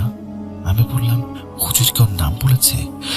নানি বললেন, না, হুজুর নাম বলেননি, কিন্তু হুজুর যা যা আলামত বলেছেন তার সাথে রুবিনার কাজগুলো পুরোপুরি মিলে যায়। আমার খুব কান্না পাচ্ছিল। আমি রুবিনার কি ক্ষতি করেছিলাম? ও কেন আমার জীবনটাকে এভাবে ধ্বংস করে দিতে চাইলো? এদিকে আমার শ্বশুর বাড়ি থেকেও খুব খারাপ খবর আসতে শুরু করলো। শাশুড়ি জানালেন রায়হান নাকি অন্য একটা মেয়ের সাথে সম্পর্কে জড়িয়েছে। সারাদিন ওই মেয়ের সাথে ফোনে কথা বলে, অফিসে যায় না, ঠিকমতো খায় না। রাতে যখন রায়হানের উপর খারাপ জিন আসর হয় তখন সে ভয় পেয়ে চিৎকার করে, আর তখনই সে ওই মেয়েটাকে ফোন করে। মেয়েটা ফোনে কিছু একটা পড়ে ফু দিলে রায়হান শান্ত হয়ে যায়। শাশুড়ি প্রথমে ভেবেছিলেন মেয়েটা হয়তো আমি, কিন্তু পরে উনি বুঝতে পারেন রায়হান যার সাথে কথা বলছে সে আসলে অন্য কেউ নয়, রুবিনা। রুবিনা রায়হানকেও নিজের বশে নিয়ে নিয়েছিল। এই পরিস্থিতি চলতে চলতে কয়েক মাস পার হয়ে গেল। জুন মাস থেকে শুরু হয় এই বিভীষিকা সেপ্টেম্বর, অক্টোবর পার করে নভেম্বরে এসে ঠেকল। আমাদের পরিবারের সবাই ধরে নিয়েছিল যে এই বিয়েটা আর হয়তো টিকবে না। রায়হানের সাথে আমার কোনো সম্পর্ক আর ছিল না। এর মধ্যে আগস্ট মাসে আরেকটা বড় ধাক্কা খেলাম। আমাদের এয়ারলাইন্স কোম্পানিটা হঠাৎ করেই বন্ধ হয়ে গেল। এফবিআর এর কোনো একটা ঝামেলায় কোম্পানি পুরোপুরি শাটডাউন। আমার স্বপ্নের ক্যারিয়ার এক নিমেষেই শেষ হয়ে গেল। আমি একে তো শারীরিক ও মানসিক বিপর্যস্ত, আর তার উপর চাকরিটাও চলে গেল। সব দিক থেকে আমি যেন দেয়ালে পিঠ থেকে যাওয়ার অবস্থায় ছিলাম। ডিসেম্বরে আমার বিয়ের তারিখ, অথচ কোনো প্রস্তুতি নেই, শপিং নেই, কিচ্ছু নেই। নভেম্বরের প্রথম সপ্তাহ, আমার চিকিৎসা তখনও চলছিল। আলেম সাহেব জানালেন আমার চুল আর ব্যবহৃত কাপড় এমন একটা জায়গায় পুঁতে রাখা যার উপর সবসময় পানি বয়ে চলে, নদী স্রোতের মতো। যখনই ওই জায়গার উপর দিয়ে পানির ঢেউ যায়, তখনই জাদুর প্রভাব আমার উপর তীব্র হয়ে ওঠে। জিনিসগুলো মাটির নিচে আর পানির নিচে থাকায় সেটা খুঁজে বের করা প্রায় অসম্ভব হয়ে পড়ছিল। হুজুর আমাকে বললেন, মা, বিয়ের বন্ধন খুব পবিত্র আর শক্তিশালী। আল্লাহ চাইলে এই জাদু নষ্ট করা যাবে, কিন্তু তোমাকে নিজের ইচ্ছা শক্তি বাড়াতে হবে। তোমার স্বামী তো জাদুর প্রভাবে নিজের হিতাহিত জ্ঞান হারিয়েছে, কিন্তু তোমাকে শক্ত থাকতে হবে। তুমি 5 ওয়াক্ত নামাজ পড়বে আর আল্লাহর উপর ভরসা রাখবে। হুজুরের কথায় আমি নতুন করে বাঁচার শক্তি পেলাম। আমি সিদ্ধান্ত নিলাম, যাই হোক না কেন আমি এই শয়তানের কাছে হার মানব না। আমি তাহাজ্জুদ পড়া শুরু করলাম, আল্লাহর কাছে কান্নাকাটি করতাম। ঠিক এই সময়ে রায়হানের একজন ঘনিষ্ঠ বন্ধু আমাকে খুব গোপনে ফোন করলো। ভাবি, আমি যা বলছি মন দিয়ে শুনুন। রায়হানের অবস্থা খুব খারাপ। ও হয়তো বিয়ের একদিন আগেই বিয়ে ভেঙে দেবে। আপনাদের বিয়েটা কোনোভাবে হতে দিচ্ছে না একটা চক্র। রুবিনা নামের আপনার এক বোন রায়হানকে পুরোপুরি কন্ট্রোল করছে।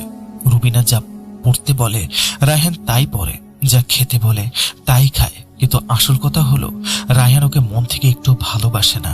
রুবিনা যখন ওর চোখের সামনে থেকে চলে যায়, তখন রায়হান ওকে প্রচন্ড ঘৃণা করে, কিন্তু আবার জাদুর প্রভাবে ওর কাছেই ছুটে যায়। আমি সব শুনে ওনাকে ধন্যবাদ জানালাম। আমি বুঝতে পারলাম আমাকে কি করতে হবে। আমি নিজে একদিন রায়হানের বাড়িতে গেলাম। 4 মাস পর আমার সাথে ওর দেখা। ওকে দেখে আমার বুকের ভেতরটা কেঁপে উঠল। আমার মতোই ওর চেহারাটাও ভেঙে চুরমার হয়ে গেছে, চোখের নিচে কালি, উস্কো খুস্কো চুল। আমাকে দেখেও হাওমাও করে কেঁদে উঠল। আমাকে জড়িয়ে ধরে বাচ্চাদের মতো কাঁদতে লাগলো। বলল, তুমি এতদিন কোথায় ছিলে? আমি তোমাকে কিভাবে ভুলে গেলাম? আমার কি হয়ে গিয়েছিল? আমি ওর সাথে অনেক কাঁদলাম। আমি ওকে সব খুলে বললাম।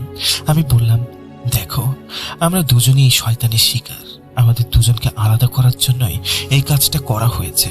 কিন্তু আমরা যদি নিজেরা শক্ত না হই, তাহলে এই জিন আর কালো জাদু আমাদেরকে শেষ করে দেবে। আমাদের লড়াই আমাদের দুজনকেই লড়তে হবে। এরপর থেকে আমি জোর করে রায়হানকে নিজের সাথে রাখতাম। একদিন পর পর ওকে নিয়ে শপিং এ বের হতাম। কিন্তু জাদু এতই শক্তিশালী ছিল যে আমরা পাশাপাশি হাঁটলে একজন আরেকজনের শরীর থেকে পচা দুর্গন্ধ পেতাম। আমার মনে হতো ওর শরীর থেকে মরা পশুর গন্ধ আসছে, ওর মনে হতো আমার শরীর থেকে গন্ধ আসছে। আমরা এটা নিয়েও ঝগড়া করতাম। আবার কিছুক্ষণ পর বুঝতে পারতাম এটাও ওই জাদুরই অংশ। রাতে বাড়ি ফিরলে আমাদের আবার সেই পুরনো সমস্যা শুরু হতো।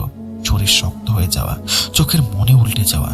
এভাবে যুদ্ধ করতে করতে বিয়ের মাত্র 1 সপ্তাহ বাকি।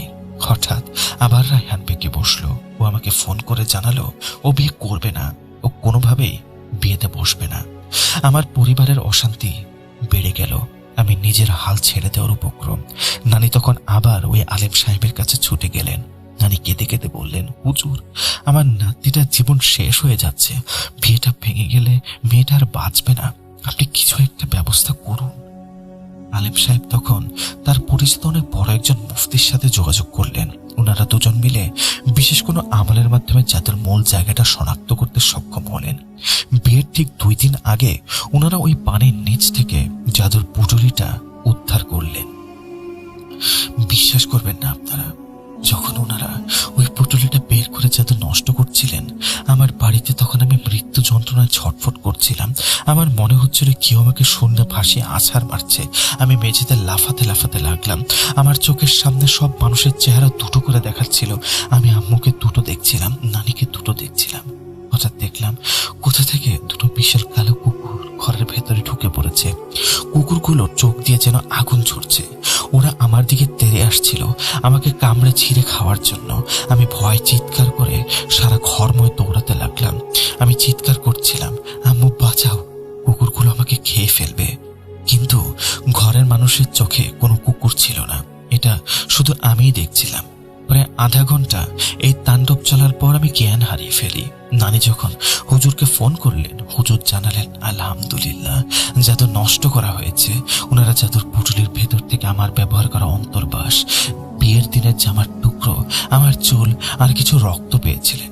ওই রক্ত রুবিনা কিভাবে সংগ্রহ করেছিল সেটা আমি আজও জানি না। জাদু নষ্ট হওয়ার পর টানা 2-3 দিন প্রচন্ড জ্বর ছিল আমার, কিন্তু ভেতর থেকে আমি একদম সুস্থ অনুভব করছিলাম। বিয়ের আগের দিন রাতে রায়হান আমাকে ফোন করলো। রায়হান খুব স্বাভাবিক গলায় বলল, কি খবর বউ? কাল কিন্তু আমি ঠিক সময় বরযাত্রী নিয়ে আসছি, তুই রেডি তো? ওর কথা শুনে আমি অঝরে কাঁদলাম। মনে হচ্ছিল আমি যেন নতুন জীবন ফিরে পেয়েছি। আলহামদুলিল্লাহ, আমাদের বিয়েটা খুব সুন্দরভাবে সম্পন্ন হলো। আজ আমাদের বিয়ের 6 বছর পূর্ণ হয়েছে। আল্লাহ আমাদের ঘর আলো করে 2 ফুটফুটে ছেলে দিয়েছেন। আমরা এখন খুব শান্তিতে আছি। তবে সেই দিনগুলোর কথা মনে পড়লে আজও শরীর শিহরে ওঠে। রায়হান বলে ওর নাকি ওই দিনগুলোর কোনো স্মৃতি মনে নেই, যাদের কারণে ওর ব্রেইন পুরোপুরি ব্ল্যাঙ্ক হয়ে গিয়েছিল। আর রুবিনার কথা যদি বলি, আমি ওর কোনো ক্ষতি করিনি, কোনো প্রতিশোধ নেইনি, কোনো ঝগড়াও করিনি ওর সাথে। আমি সবকিছু মন আল্লাহর উপর ছেড়ে দিয়েছিলাম। আল্লাহ তাকে হেদায়েত দান করুন। তবে আমি শুনেছি রুবিনা পরে রায়হানের সেই ঘনিষ্ঠ বন্ধুকে বিয়ে করেছে, কিন্তু বিয়ের পর থেকে সে খুব কষ্টে আছে। তাদের কোনো সন্তান হয়নি। নানা রকম জটিল অসুখে সে বিছানায় পড়ে আছে, কেউ তার খোঁজ নেয় না। মানুষের ক্ষতি করতে গিয়ে সে নিজের জীবনটাই ধ্বংস করে ফেলেছে। আল্লাহ ওকে হেদায়েত দান করুক। আমি কাউকে অভিশাপ দেই না, দিতেও চাই না, কারণ এই দুনিয়াতে আমরা যা করব তার শাস্তি আল্লাহ তাআলা নিজে দেবেন। আমি অভিশাপ দিলেও সে শাস্তি পাবে, না দিলেও সে শাস্তি পাবে। আমি চাই না আমার জন্য কেউ পরকালে আটকে যাক, কিন্তু আবার এটাও চাই না কেউ আমাকে হিংসা করে আমার জন্য, আমার উপরে, আমার পরিবারকে ধ্বংস করার জন্য এই ধরনের বাজে খেলায় মত্ত হয়ে উঠুক। আপনাদের সবার কাছে একটা অনুরোধ আমার, আপনারা কেউ হিংসার বশবর্তী হয়ে এমন কিছু করবেন না যাতে করে আপনার কাছের মানুষের জীবনটা দিলে দিলে ধ্বংস হয়ে যায়। কেননা কাছের মানুষকে যখন আপনি এভাবে ধ্বংস হতে দেখবেন, হয়তোবা আপনার অজান্তে আপনার মনের কোথাও একটা গভীর সমবেদনা কাজ করবে তার জন্য, কিন্তু তখন বড্ড দেরি হয়ে যাবে। আপনার তখন কিছুই করার থাকবে না। আপনি চাইলেও আপনি যা করেছেন তাকে আন্ডু করতে পারবেন না। এতে করে তার জীবনটা তো শেষই, আপনি নিজের পরকাল হারাচ্ছেন। আসসালামু আলাইকুম। এই বলে আপু তার ঘটনাটি শেষ করেন। তিনি তার পরিবারের জন্য সবার কাছে দোয়া চেয়েছেন, আল্লাহ যেন সবাইকে খারাপ জিন আর কালো জাদুর প্রভাব থেকে মুক্ত রাখেন, এই দোয়া তিনি করেছেন। ধন্যবাদ প্রিয় লিসেনার্স, আপনাদের সকলকে এতক্ষণ সময় নিয়ে আমার আজকের এই ঘটনাটি শোনার জন্য। আবার ফিরে আসবো নতুন কোনো এপিসোডে, নতুন কোনো ঘটনা নিয়ে আপনাদের সামনে। ততদিন পর্যন্ত আপনারা সবাই ভালো থাকবেন, সুস্থ থাকবেন, ভুগবেন। সকলের জন্য দোয়া করবেন এবং আপনারা সবাই সবার জন্য দোয়া করবেন যাতে করে সবাই ভালো থাকে এবং সুস্থ থাকে। আজকের মতো বিদায় নিচ্ছি। আসসালামু আলাইকুম।